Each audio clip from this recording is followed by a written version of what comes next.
अस्सलाम वालेकुम वरहमतुल्लाहि वबरकातुहू। अल्लाह के नाम से शुरू जो बड़ा मेहरबान और निहायत रहम करने वाला है। गुड़गांव में संविधान को शर्मसार करने वाला वाक़या पेश आया है। बीजेपी के काउंसिलर्स ने मिलकर यह फैसला किया कि ट्यूसडे यानी मंगलवार को जितने भी मीट शॉप्स हैं, बीफ, चिकन, कुछ भी, वो सब बंद हो जाएंगी। जब उनसे रीजन पूछा गया तो उन्होंने मीटिंग में कहा कि इससे हिंदू सेंटिमेंट्स को हर्ट होता है, क्योंकि मंगलवार को हिंदू नॉनवेज नहीं खाते, ऐसा उनका मानना है। तो चूंकि हिंदू नॉनवेज नहीं खाते, इसीलिए नॉनवेज की दुकान को बंद कर देना चाहिए। और उन लोगों ने फटाफट इस ऑर्डर को पास करके लागू कर दिया। उसी वक्त बादशाह असदुद्दीन ओवैसी साहब ने भी सवाल खड़े किए कि हिंदू सेंटिमेंट्स और मुस्लिम सेंटिमेंट्स क्या होता है। अगर हिंदू सेंटिमेंट्स की कदर भारत में सरकार करेगी तो उसे मुस्लिम सेंटिमेंट्स की भी सरकार को कदर करनी पड़ेगी। अगर हिंदुओं को बीफ या मीट खाना पसंद नहीं है मंगलवार के दिन और शॉप को बंद कर दिया जाता है, तो मुसलमानों के धर्म में भी, इस्लाम में भी शराब हराम है, तो आप जुम्मा को भी वो शराब बंद कर दो। लेकिन शराब ये बखूबी बेचेंगे जिससे बलात्कार होगा, भ्रष्टाचार होगा, मर्डर, खून, रेप होगा। लेकिन मीट जिसके खाने से किसी को कोई आपत्ति नहीं है, वो बंद हो जाएगा हिंदू सेंटिमेंट्स के नाम पर। मैं यहां पर एक बात बहुत क्लियर कर देना चाहता हूं कि भारत संविधान से चलता है और बीजेपी के councillors, MLA, MP, CM, PM, जितने भी बीजेपी के नेता हैं, ये लोग असल में संविधान को खत्म करने के लिए मुसलमानों का कंधा का यूज कर रहे हैं। ये आपको ये बताना चाहते हैं कि मुसलमानों को तकलीफ देना चाहते हैं मीट शॉप बंद करके हिंदू सेंटिमेंट के नाम से। लेकिन हमारे देश का संविधान इस बात को बिल्कुल भी अलाउ नहीं करता है कि आप किसी एक धर्म या किसी भी धर्म के बुनियाद पर कोई बिल पास कर दे। ये हो ही नहीं सकता है। तो अगर मुस्लिम सेंटिमेंट्स की यहां पर कोई परवाह नहीं, तो हिंदू को भी कोई परवाह नहीं की जाएगी। मीट का कारोबार करना, मीट एक कारोबार है, इसका धर्म से कोई ताल्लुक नहीं है। मीट बेचने वाले मुस्लिम, हिंदू सब कोई है। जिस हिंदू को मीट खाना पसंद नहीं है वो अपने घर में मीट ना लाए, जिस मुसलमान को मीट खाना है वो अपने घर में मीट बनाए। लेकिन जब आप अपने धर्म को किसी पर थोपते हैं ना, तो फिर दुनिया आपको थूकती है। अगर आपका धर्म में मीट खाना अलाउ नहीं करता और उसमें नुकसान है, तो आप अपने धर्म का प्रचार कीजिए, फोर्सफुली उसको इंप्लीमेंट करने की जगह लोगों को समझाइए, और जो लोग माने वो अच्छा, ना माने ना अच्छा। लेकिन आप अगर फोर्सफुली डालोगे कि हम मीट नहीं खाते, तुम भी मीट नहीं खाओ, ये नहीं चलेगा। हम मुसलमान भी भारत में रहते हैं। शराब पीना इस्लाम में हराम है, जुआ खेलना हराम है, सुअर का गोश्त खाना हराम है, चोरी करना, जना करना, रेप करना सब हराम है। और मुसलमान इन तमाम चीजों से बचते हैं। फिर भी हमारे देश में शराब भी बिकती है, चोरी भी होती है। लेकिन चोरी की सजा इस्लाम में हाथ काटना है, लेकिन यह सरकार हाथ नहीं काटती है। जो रेप की सजा इस्लाम में मौत है, उस इंसान का गर्दन धड़ से अलग कर दिया जाए, लेकिन यह सरकार ऐसे नहीं करती है। लेकिन क्या कभी मुसलमानों ने यह कहा कि शरिया लोग को लाफिज कर दो, शरिया लोग को कॉन्स्टिट्यूशन में दाखिल कर दो, चोरी करने वाले का हाथ काट दो या बलात्कार करने वाले सर काट दो? मुसलमान फोर्सफुली नहीं करते। क्यों? क्योंकि ये देश आजाद देश है और यहाँ के 130 करोड़ प्रत्येक नागरिक भी आजाद है। वो अपनी मर्जी से किसी भी धर्म में जिएंगे, किसी भी धर्म में मरेंगे। कोई भी इंसान फोर्स नहीं कर सकता कि मैं किसी पर्टिकुलर भगवान को मानता हूं तो आप भी मानो, या मैं अगर बीफ नहीं खाता तो आप भी मत खाओ। ये नहीं हो सकता है।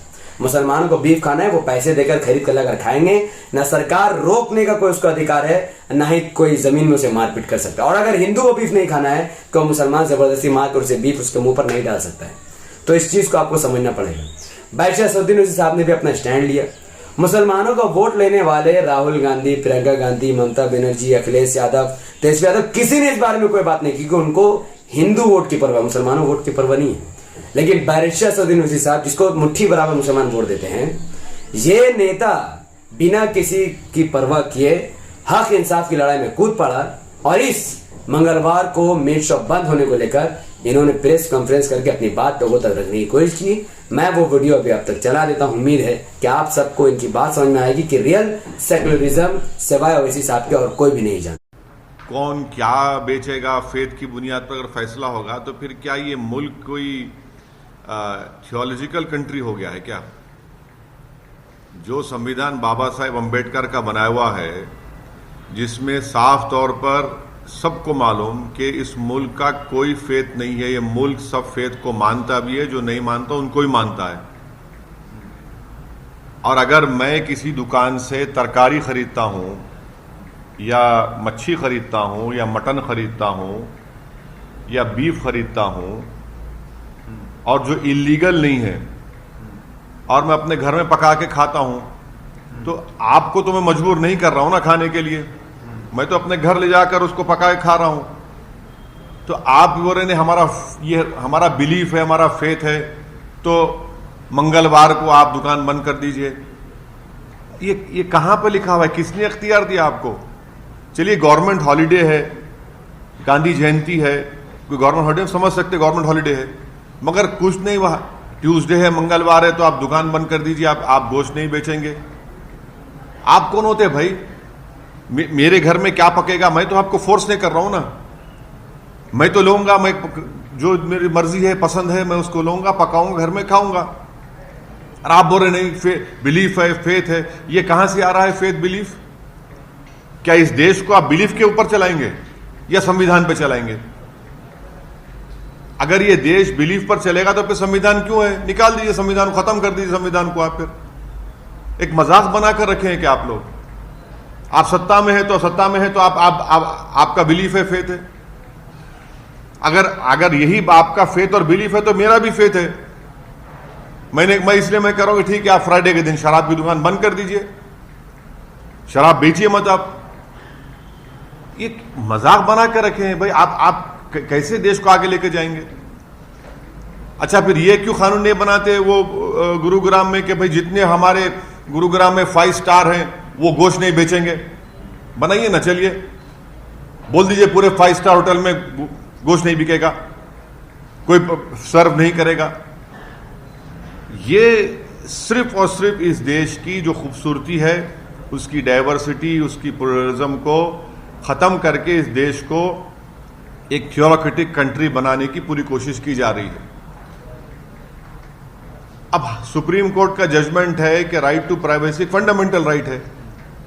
भाई मेरा ये प्राइवेट राइट है मेरा, मैं अपने घर में क्या करूंगा क्या नहीं करूंगा, उससे आपको क्या? आप क्यों मुंडी झांक रहे हो, उसमें डाल रहे हैं, अपना सर झांक रहे हैं मेरे घर में?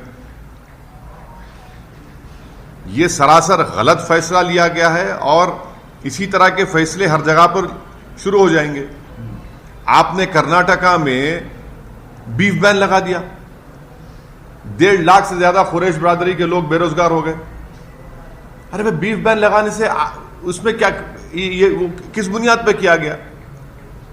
तो इस तरह से हर तरीके से लोगों को बेरोजगार बनाया जा रहा है, इकोनॉमिकली उनको हर्ट किया जा रहा है, बिलीफ के नाम पर, फेथ के नाम पर, और इससे नफरत बढ़ेगी, देश में नफरत बढ़ेगी। देश में उन लोगों के खिलाफ नफरत बढ़ेगी जो मटन खाते हैं, जो चिकन खाते हैं, जो नॉन वेजिटेरियन है, उनके खिलाफ आप हेट्रेड बढ़ाएंगे और कुछ नहीं करेंगे। तो इसलिए हम ये चाहेंगे कि भारतीय जनता पार्टी जो सत्ता में है हरियाणा में और देश में है, वो देश को संविधान से चले और उस फैसले को रोके फौरन, इमीडिएटली इसको वापस ले जाना चाहिए। आप क्यों? पहले पूरी इकोनॉमी डाउन है, और क्या सिर्फ गोश्त बेचने वाले सिर्फ मुसलमान है, उसमें नॉन मुस्लिम नहीं है क्या? उनके पेट पे क्यों लात मार रहे हैं आप? जो उनका एक जो नुकसान होगा उस दिन क्या करेंगे? उसके लिए आप क्या खाएंगे? वो उनका दुकान का किराया देना है, उनके 10 एक्सपेंडिचर है, नौकरी तो दे नहीं पाई सरकार। मिडिल क्लास जो भारत में था वो अब पुअर हो चुका है, डेटा आ चुका है। ऐसे माहौल में इस तरह की हरकत कर रहे हैं, और वो भी इतना इंपॉर्टेंट शहर है हमारे कंट्री का, गुरुग्राम, वहां पर जहां पर बड़े से बड़े सॉफ्टवेयर कंपनीज हैं, 5 स्टार होटल्स हैं, एक इकोनॉमिक ग्रोथ सेंटर है, वहां पर इस तरह का वाहियात किस्म का फैसला ले लिया गया। इसको हम कंडेम करते हैं और भारतीय जनता पार्टी से डिमांड करते हैं कि वो फौरन इस डिसीजन को वापस ले। पर सर, आपने ऐसा क्यों कहा कि फ्राइडे के दिन शराब? मैंने एक आपको ये कहा कि अगर आप फेथ की बुनियाद पर ये कह रहे हैं कि ट्यूसडे के दिन कोई मटन चिकन नहीं बिकेगा, तो फिर मेरा फेथ क्या है? फिर मेरा फेथ नहीं है। मैं क्या बराबर का शहरी नहीं हुआ एज एन इंडियन मुस्लिम? आप ये कहना चाह रहे हैं कि आपका फेथ मेरे फेथ से बढ़कर है? आप ये कहना चाह रहे हैं कि आपको ज्यादा कॉन्स्टिट्यूशनल राइट से मुझे नहीं है? इसीलिए मैंने क्वेश्चन रेज किया है। अगर आपका फेथ आपके लिए इंपॉर्टेंट है, मेरा फेथ भी मेरे लिए इंपॉर्टेंट है। अगर आपका बिलीफ आपके लिए इंपॉर्टेंट है तो सबका बिलीफ इंपॉर्टेंट होना चाहिए, खाली आपके एक का बिलीफ कैसा इंपॉर्टेंट होगा? संविधान में तो सब बराबर है ना। कोई संविधान तो ये नहीं कहता कि ये मजहब का, ये बिलीफ वाला भारत का नंबर 1 सिटीजन है और दूसरा नंबर 2 सिटीजन है। यही तो मैसेज दिया जा रहा है इन सब चीजों से। सर बंगाल में खेला होगा कि ना?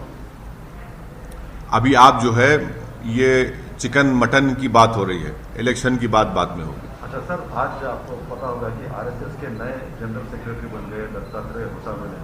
तो उन्होंने कई बातें कही, उसमें से एक जो है बात कही कि लव जिहाद की। तो उनका कहना है कि लव जिहाद जो शब्द है वो संघ का नहीं है लेकिन केरल से आया है। तो उनसे पूछिए ना, उनके ही मानने वाले उत्तर प्रदेश में जहां जहां बीजेपी रूल स्टेट से वहां पर इस तरह का कानून बना रहे हैं।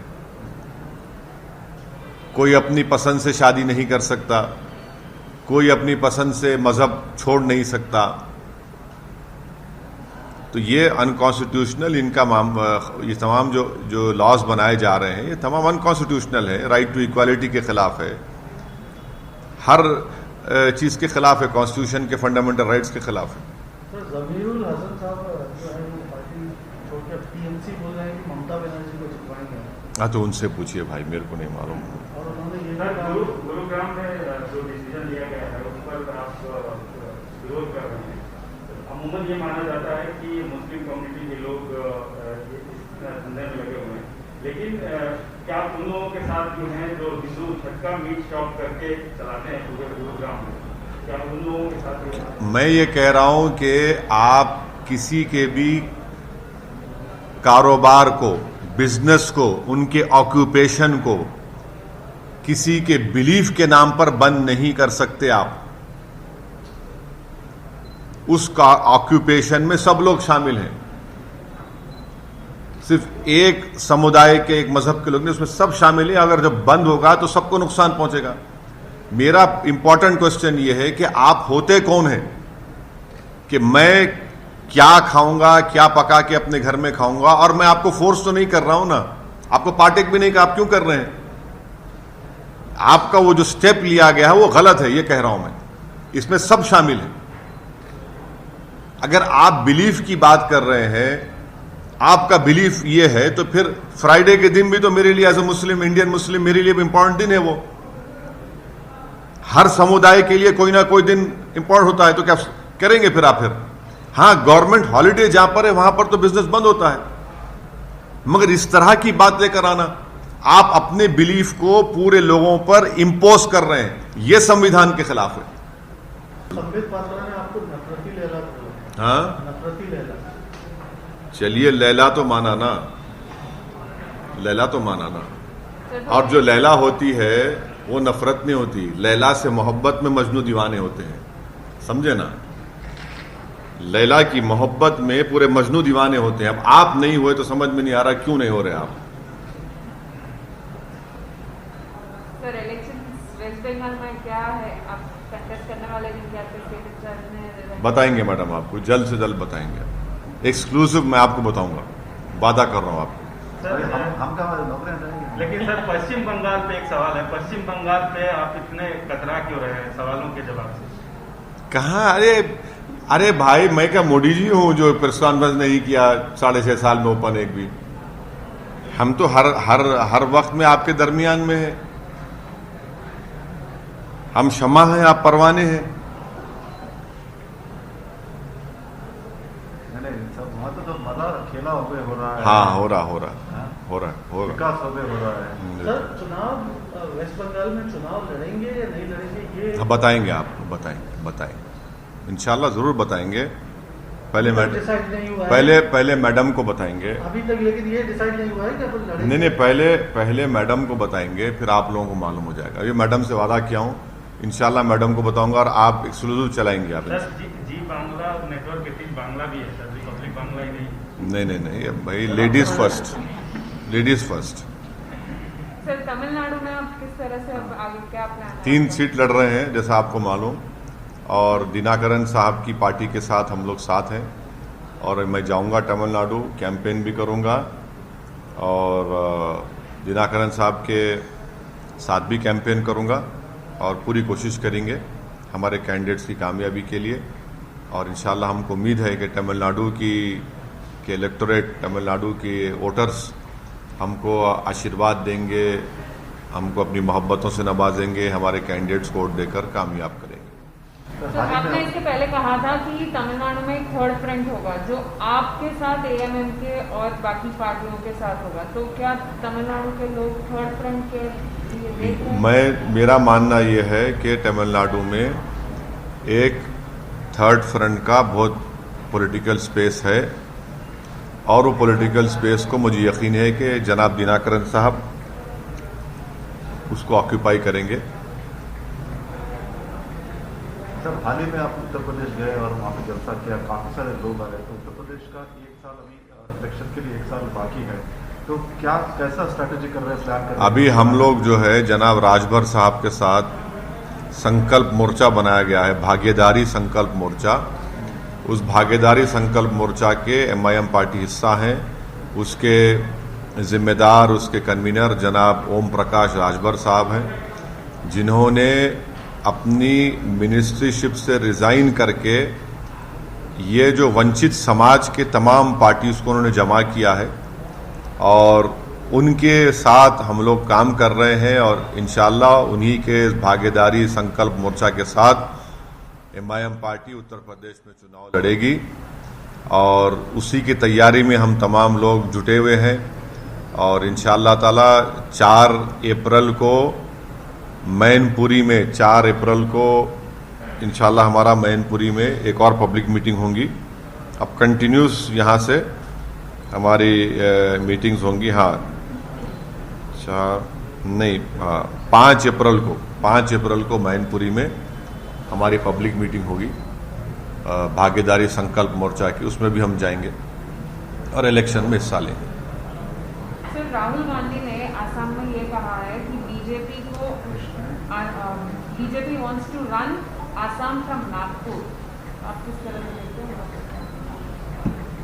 ये दोनों पार्टीज में क्या है, हाईकमांड कल्चर है, एक नागपुर है, एक फैमिली है, तो वो अब इनके ऊपर मैं क्या बोल सकता हूं, वो मैं उनकी पार्टी के लोग ही बता सकते हैं उनके बारे में।